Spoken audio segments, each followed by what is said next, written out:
네, 여러분 안녕하십니까? 안정영입니다.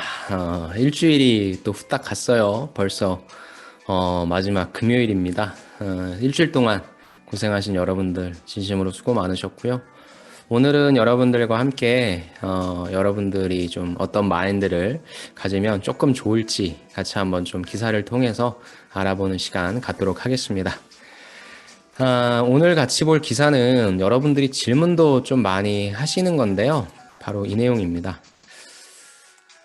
조금 크게 할게요. 학교를 못 떠나는 취준생, 코로나 취업난, 피난처, 졸업 유예생이 매년 늘고 있다라고 하는 거. 그래서 여러분들이 졸업 유예를 해야 되냐라고 하는 질문을 많이 하시는데 일단 기사부터 좀 볼까요? 사기업 취업을 준비하는 대학생 수빈 씨는 2020년 1학기부로 모든 학기를 마쳤지만 아직 졸업은 하지 않았다. 취업 준비를 하면서 인턴 경험이라도 쌓고 싶은데 재학생만 모집한다는 공고들이 마음에 걸렸기 때문이다. 인턴을 하기 위해서는 그렇죠. 그럴 수 있죠. 학생 신분으로 취업을 준비하는 데서 오는 심리적 안정도 한 몫을 했고, 그래서 이번 학기까지 포함해 총 3번이나 졸업 유예를 한 그는 다음 학기도 졸업 유예를 신청할 계획이다. 2020년도 1학기니까 사실상 이때 이제 코로나가 이때 왔죠. 그래서 코로나 때문에 기업들이 채용을 안 하니까 저때 원치 않게 일자리가 훅 줄어들어가지고 바로 졸업을 하지 못하시고 취업도 못하시고 계속 이렇게 진행되는 것 같네요. 두 번째, 취직을 준비하던 A씨는 1년 반의 유예기간 끝에 올해 초에 취업에 성공했다. 그간 신종 코로나 바이러스 감염증으로 인해서 구직 공고도 잘 안 떴고 그나마 치러간 시험에서도 번번이 떨어졌던 A씨는 졸업을 미룰 수밖에 없었다. 코로나19가 언제 끝날지 모르는 상황에서 졸업을 하면 무직 상태에서 구직 기간이 마냥 길어질 것 같았기 때문이다. 취업 직후 A씨는 졸업을 신청했다는 겁니다. 그래서 고질적인 취업난에 코로나까지 덮쳐서 대학생분들이 졸업 유예제 쪽에서 피난처를 찾고 있다라고 하고요. 수치를 보니까 2020년 고등교육기관, 이건 이제 대학 졸업자라고 보는데 취업률이 65.1%로 집계됐고 2011년 이후 최저치라고 합니다. 교육부 관계자는 2020년 2월 졸업한 학생들의 취업률이 이렇게 낮은 것은 코로나의 영향이 가장 크고 졸업자 취업률에서만 취업난이 드러나는 것은 아니고 주로 취업 준비를 위해 졸업을 유예하는 학사학위 취득 유예생도 매년 증가 추세를 보이고 있다. 그렇게 해서 교육부에서 발표를 하니까 매년 10에서 20% 정도 증가율을 보이고 있다라고 하고요. 취업 관련된 인터넷 커뮤니티에서도 졸업과 유예 중 뭘 할지 고민이다. 졸업을 하면 취업 과정에서 불이익이 있나 등 관련 질문들이 시기를 막론하고 쏟아진다는 거죠. 그래서 유예 제도는 뭐 다 만들어 놨는데 시기만 연기해서 학사학위 취득을 유예하는 제도를 말하고 있고요. 음, 여기에서 쭉 보면 요거. 그럼 뭐 하냐? 대부분 취업 준비뿐만 아니라 자격증 시험이나 대학원 입학 등에 활용하기도 하고 마케팅 준비하시는 박모 씨는 학교 시설을 이용하고 싶고 아직 신분이 학생이라는 안정감이 들어 조급함을 덜기 위해 2학기째 졸업을 유예한 채 취직을 준비하고 있다. 그 다음에 올해 법학전문대학원 입학시험을 준비하면서 3학기 동안이나 유예하셨던 분은 혹시라도 시험 결과가 안 좋을 경우엔 취업 등으로 길을 돌려야 하는데 졸업을 하면 공백 기간이 생겨 서류나 면접에서 이를 소명해야 한다는 부담감이 클 것 같았다는 내용이네요. 일단 제 개인적인 의견은 저도 요 분 있죠. 저도 요것 때문에 유예하고 싶으시면 유예하라는 얘기를 저는 합니다. 사실상 졸업을 하시고 나서도 여러분들이 결국에는 취업 준비를 하실 거잖아요. 제일 좋은 게 이제 뭐 인턴이나 뭐 그런 부분들의 경험을 하시는 건데 그거를 졸업 유예생이 그거에서 하시든 아니면 졸업하고 하시든 전혀 상관은 없어요. 또 그리고 요즘에는 코로나 때문에 우리가 원치 않게 한 2년 정도는 그래도 조금 쉬었잖아요. 기업들이 뭐 움직여야 사람을 뽑을 테니까. 그래서 2년 정도는 다 우리 모두 다 좀 익스큐즈 해주는 좀 그런 경향도 있곤 해서 여러분들이 너무 신경 쓰지 않았으면 좋겠긴 한데 그래도 저도 일단은 요게 제일 크죠. 지금도 아마 여러분들이 학교에서 공부를 좀 많이 하시는 분들이 많겠죠. 그리고 학교에 가면은 프로그램들이 있으니까. 그래서 학교에서 졸업생의 신분이냐 아니면은 내가 좀 이렇게 다니고 있냐 그런 거에 따라 조금씩은 달라지겠지만 그래도 여러분들이 학교에서 있는 신분이 조금 안정감이 들죠. 그래서 저는 그거 말씀드리고요. 제가 화면을 좀 전환해 볼게요. 다시 왔습니다. 두 번째는 신분이 뭐냐? 라고 했을 때 나는 말이 좋아 취준생이지 그냥 뭐 무직인 거잖아요.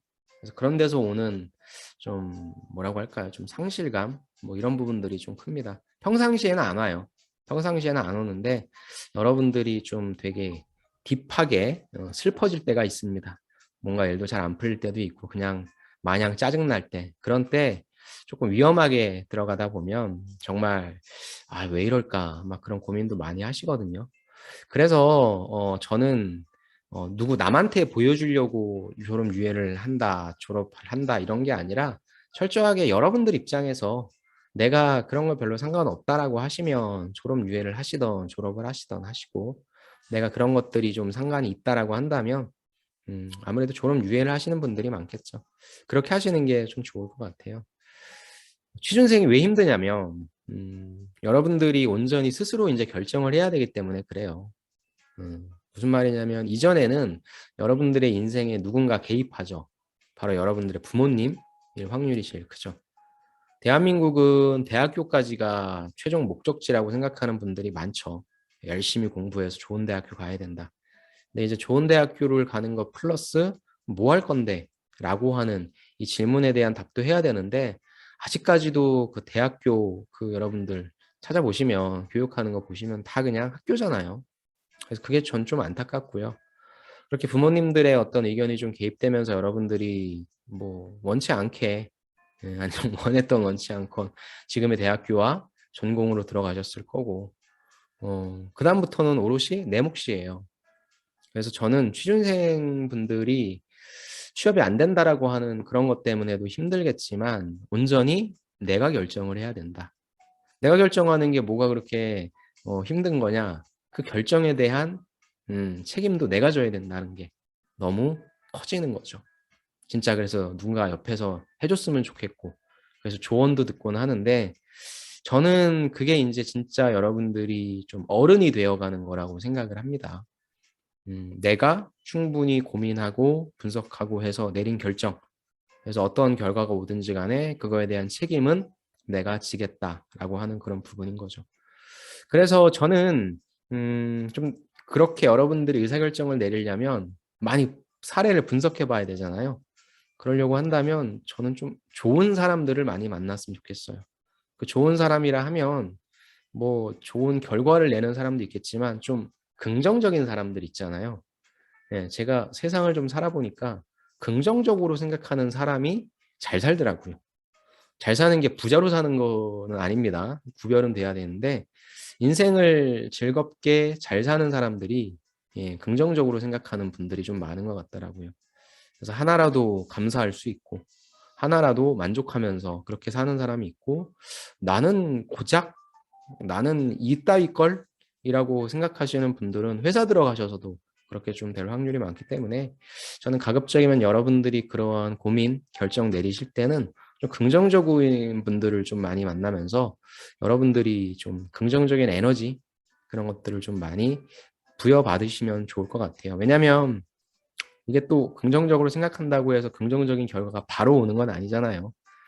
좀 힘들게도 할 거고 그럴 때 여러분들을 지탱하는 거 그리고 여러분들이 힘들게 내린 그 선택에 대해서 여러분들이 믿고 가야 되잖아요. 조금 흔들렸다라고 해서 에이 이게 아니잖아 라고 이제 되돌리기엔 기회비용이 좀 많이 커지기 때문에 좋은 사람들을 만나서 좋은 에너지를 받고 여러분들이 내리신 선택에 대해서 믿고 나아가는 그런 게 좀 필요할 것 같아요. 그래서 그런 과정들이 계속적으로 반복이 될 텐데 이제 그게 좀 힘들어질 때 나는 졸업생 그래도 아직 졸업 유예네 이런 부분들로서 여러분들을 좀 지탱해 줄 수 있다고 생각합니다. 그래서 취준생은 힘들어요. 근데 뭐 걱정하지 마십시오. 취업을 하고 나시면 더 힘든 세상이 열려 있으니까 일단 지금의 힘듦을 저는 충분히 즐기시고 견디셔야 된다라고 하는 말씀도 드리고 싶고요. 조금 다르게 얘기한다면 취업은 저는 귀해야 된다고 생각해요. 그러니까 제일 열받는 게 나보다 학교 다닐 때 공부도 못했고 나보다 역량이 떨어진다라고 생각했던 친구가 덜컥 더 좋은데 붙어버리면 그것처럼 속상하고 그런 게 없거든요. 근데 저는 물론 그분도 열심히 하셨겠지만 너무 어떤 요령이나 그다음에 어떤 스킬적인 부분에 있어서 여러분들이 습득하셔서 빨리 가야지 라고 하면 그렇게 귀하게 여기지는 못할 것 같아요. 그래서 여러분들이 하나하나 한 땀 한 땀 너무 길어지면 안 되겠지만 그래도 내가 선택하는 것에 대한 귀함을 느끼기 위해서 단련하는 과정이다 라고 생각하시면 좀 좋을 것 같고 여러분들이 하신 선택입니다. 다른 누구도 아니고 대신에 이제 조언은 충분히 받을 수 있으니까 너무 뭐 저와 같은 사람의 조언도 있겠지만 저는 좀 긍정적인 다양한 사람들을 만나보시면 한결같이 하는 얘기가 뭐냐면 취업 될 거야. 걱정하지 마. 그 얘기가 있을 거고 뭐예요? 자신감 갖고 하면 돼. 이런 얘기, 그 뻔한 얘기를 다 하실 거예요. 여러분들도 분명히 그런 말씀을 여러분들 후배한테 하실 테니까 너무 걱정하지 마시고 심리적으로 여러분들이 가장 편한 선택하셔서 이 힘든 취준생의 생활을 잘 이겨내셨으면 좋겠습니다. 저랑 같이 하신 분들은 그래도 벌써 2주 동안은 그래도 하루하루 열심히 하셨잖아요. 제가 이거를 밤에 올려드리는 이유도 사실 새벽부터 해서 열심히 합시다 라는 얘기를 할까 하다가 그게 또 부담이 될 수 있을 것 같아서 여러분들 스스로가 만드신 목표를 달성하시고 하루를 좀 정리한다는 차원에서 제가 밤에 올리곤 합니다. 그래서 아무튼 이번 한 주간 동안도 너무 고생하셨고 저번 주부터 함께 하신 분들은 2주간 동안 여러분들의 약속을 잘 지키신 겁니다. 약속을 지킨 여러분들을 자랑스러워 하시고 상도 주세요. 여러분들 스스로에게 상도 주셔서 이 험난한 취준생활 잘 이겨나가시면 좋을 것 같습니다. 이번 한 주간도 진심으로 수고 많으셨고요. 저는 다음 주에 다시 찾아뵙겠습니다. 수고 많으셨습니다. 감사합니다.